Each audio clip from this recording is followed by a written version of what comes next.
ओम नमो भगवते वासुदेवाय नमः। ओम नमो लक्ष्मी नारायण नमः। जय हो लक्ष्मी नारायण की।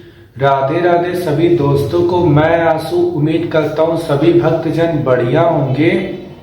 दोस्तों, आज की इस वीडियो में मैं आप सभी भक्तजनों को पूर्णिमा व्रत की विधि बताने जा रहा हूँ। किस दिन इस वर्ष पौष की पूर्णिमा का व्रत रखा जाएगा, क्या होगी पूजा अर्चना की पूरी विधि, कैसे हम लोग भी इस दिन सरल विधि अपनाकर पूजा अर्चना कर सकते हैं। सबसे पहले बात करें दोस्तों, तो इस वर्ष पौष पूर्णिमा तिथि का प्रारंभ 2 जनवरी को शाम को 6:54 पर होगा और इस तिथि का समापन 3 जनवरी को दोपहर को 3:34 पर होगा। तो इस वर्ष 2026 में पौष पूर्णिमा का व्रत 3 जनवरी को रखा जाएगा। इस दिन शनिवार पड़ रहा है। 3 जनवरी को जिस दिन व्रत रखा जाएगा पौष की पूर्णिमा का, इसी दिन पूर्णिमा का भी व्रत रखा जाएगा। इसी दिन जो पूर्णिमा के व्रत के दिन जो भक्तजन विष्णु भगवान के सहस्त्र नाम का पाठ करते हैं वो भी किया जाएगा। इसी दिन जो भक्तजन पूर्णिमा के दिन सत्यनारायण भगवान का व्रत रखते हैं वो भी रखा जाएगा। और इसी दिन जो भक्तजन पूर्णिमा का व्रत रखते हैं, जो चंद्रदेव को अर्घ देने के बाद व्रत को अपने व्रत का पारण करते हैं, वो भी व्रत इसी दिन 3 जनवरी को 2026 वाले दिन रखा जाएगा। इस वर्ष पौष पूर्णिमा जो 3 जनवरी को पड़ रही है, उसी दिन से माघ महीने के स्नान भी शुरू हो जाएंगे। माघ स्नान जो कि पौष मास की पूर्णिमा से प्रारंभ होता है और माघ मास की पूर्णिमा तक चलता है। इस दिन पवित्र नदियों में स्नान किया जाता है पूरे महीने, और स्नान किया जाता है, दान किया जाता है, गरीबों को दान किया जाता है, ब्राह्मणों को भोजन कराया जाता है। अनेक प्रकार की विधियों को और उपायों को भक्तजन अपनाते हैं। इसी समय संगम भी लगेगा इस वर्ष, जो कि प्रयागराज में लग रहा है। कई प्रकार की पूजा अर्चना है जो कि पूर्णिमा के दिन की जाती है। कई भक्तजन जो लोग पूर्णिमा का व्रत रखेंगे वे सुबह स्नान करने के बाद लक्ष्मी नारायण का पूजन करेंगे। लक्ष्मी नारायण का पूजन करने के बाद रात्रि को शाम को चंद्रदेव को अर्घ देने के बाद अपने व्रत का पारण करेंगे। कई भक्तजन दूसरे दिन व्रत का पारण करते हैं। कई भक्तजन इस दिन सत्यनारायण भगवान का व्रत रखेंगे, जो कि सत्यनारायण भगवान का व्रत रखेंगे, सत्यनारायण भगवान के व्रत की कथा को पढ़ेंगे। अगर घर में ब्राह्मण को किसी पंडित को बुला के कई भक्तजन पढ़वाते हैं, कई भक्तजन स्वयं उसका पाठ करते हैं, कई भक्तजन पूर्णिमा के दिन हवन करते हैं, कई भक्तजन नाम जप करते हैं। नाम जप करने के लिए सबसे श्रेष्ठ जो मंत्र है, जो कि एकादशी में भी, पूर्णिमा के दिन भी और सत्यनारायण भगवान का भी व्रत रख रहे हैं तब किया जा सकता है, वो है ओम नमो भगवते वासुदेवाय नमः मंत्र का जाप। अपनी श्रद्धा के अनुसार, अपने शरीर की क्षमता के अनुसार भक्तजन 1 बार, 11 बार, 21 बार, 51 बार, 108 बार या जब तक उनका मन करे तब तक नाम जप कर सकते हैं, मंत्रों का जप कर सकते हैं। कई भक्तजन पूर्णिमा के दिन स्नान करने के बाद शालिग्राम भगवान को गंगा जल से नहलाने के बाद, उनका पूजन करने के बाद विष्णु भगवान के सहस्त्र नाम का पाठ करते हैं। अनेक प्रकार की पूजा पाठ की जाती है और सबकी ही विधि हमारे सनातन धर्म में अधिकतर मिलती जुलती रहती है, सेम ही रहती है। प्रातः काल सुबह ब्रह्म मुहूर्त में उठें, किसी भी पवित्र नदी में स्नान करें। अगर पवित्र नदी में स्नान नहीं कर सकते हैं, जो कि आजकल की दिनचर्या में आम बात है, तो घर में स्नान करें। घर के पानी में गंगा जल डाल लें। अगर गंगा जल भी उपलब्ध ना हो तो सिर्फ गंगा मैया का नाम लेकर भी अगर हम लोग स्नान कर रहे हैं, स्नान करते समय गंगा मैया का नाम ले रहे हैं, तो भी उस समय हमें तीर्थों के बराबर स्नान के फल की प्राप्ति होती। स्नान करने के बाद सबसे सरल विधि है कि पवित्र वस्त्रों को धारण करें, घर के मंदिर को साफ सुथरा करें, फिर जो भी सामग्री हो उससे हम लोग पूजन कर सकते हैं। लक्ष्मी नारायण का पूजन करें,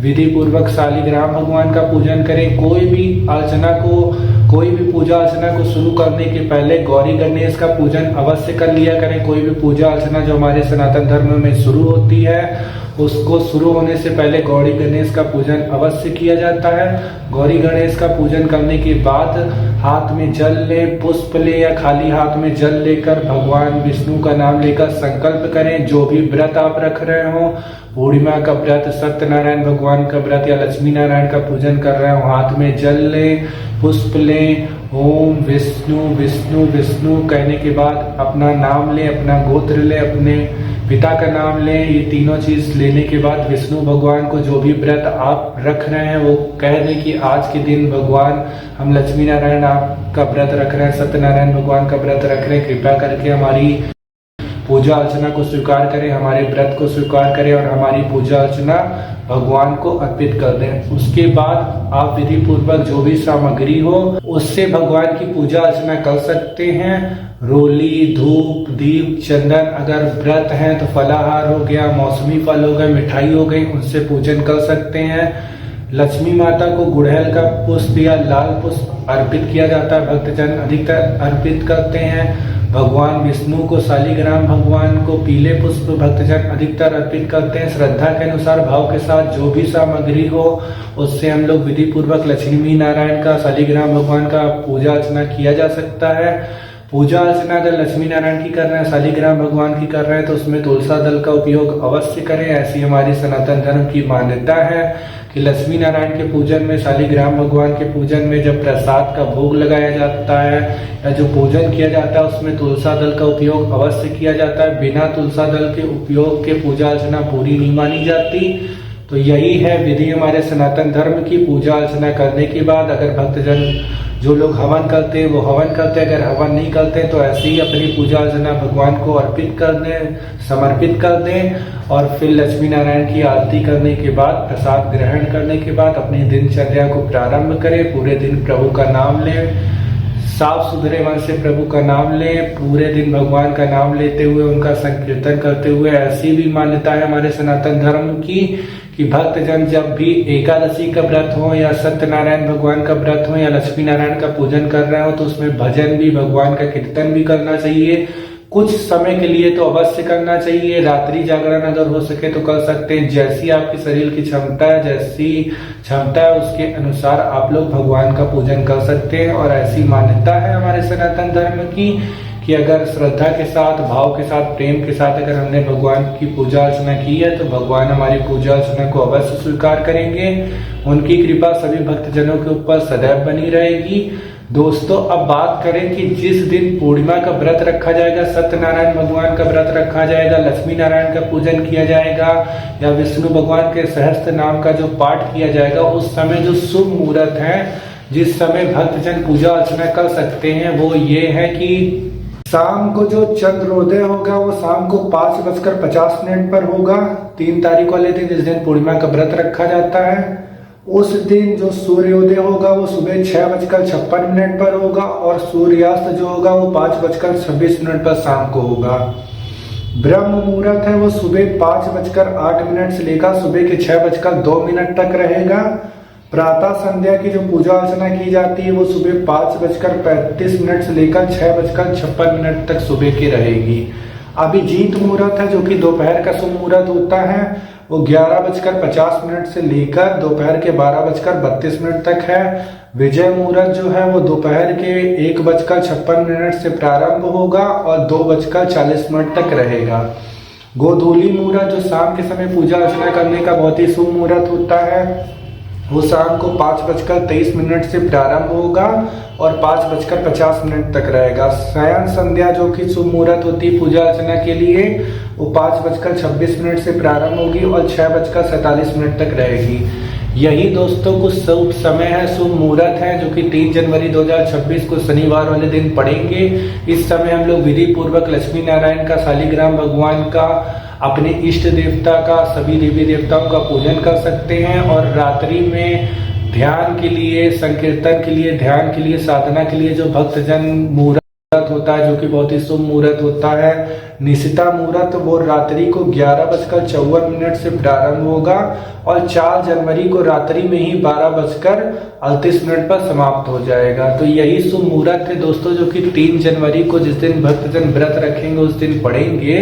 और यही जानकारी थी जो इस वीडियो के माध्यम से मेरे को आप सभी भक्तजनों को देनी थी। आज ही 2 तारीख है, 2 जनवरी है और आज ही शाम से पूर्णिमा तिथि का प्रारंभ हो रहा है। तो जो भी भक्तजन जिस भी प्रकार की पूजा अर्चना करते हैं वो उसकी तैयारी कर लें। कल तो सूर्यदेव के हमें दर्शन हो गए थे, ये साल भी सूर्यदेव का है। जो भी हमारे वास्तु शास्त्र के अनुसार जो कहा जा रहा है कि ये साल भी सूर्यदेव का साल है, तो कल तो सूर्यदेव के दर्शन हो गए थे। आज तो बहुत ठंड है, इस समय दर्शन नहीं हो रहे हैं, तो सभी लोग ठंडी से भी बचे रहिएगा, अपना ख्याल रखिएगा और बाकी भगवान की पूजा अर्चना के लिए तैयारी कर लीजिएगा। आज ही शाम से पूर्णिमा तिथि का प्रारंभ हो रहा है और कल पूर्णिमा का व्रत रखा जाएगा। कल ही से माघ के भी स्नान शुरू होंगे और संगम की भी तैयारियां शुरू लगभग हो ही चुकी हैं। और प्रयागराज में इस बार संगम लग रहा है 2026 का। हो सके तो अगर खाली टाइम हो या थोड़ा बहुत कुछ व्यस्त जिंदगी से कुछ समय निकल सकता है तो कुछ समय निकाल के संगम में भी स्नान कर लीजिएगा। ऐसी हमारे सनातन धर्म की मान्यता है कि इस समय स्नान करना बहुत ही शुभ फलदायी होता है। तो फिर मिलते हैं अगली वीडियो में दोस्तों किसी और जानकारी के साथ। आशा करते हैं सभी का हर दिन हर पल मंगलमय हो। लक्ष्मी नारायण की कृपा, सभी देवी देवताओं की कृपा सभी भक्तजनों के ऊपर सदैव बनी रहे। राधे राधे सभी दोस्तों को।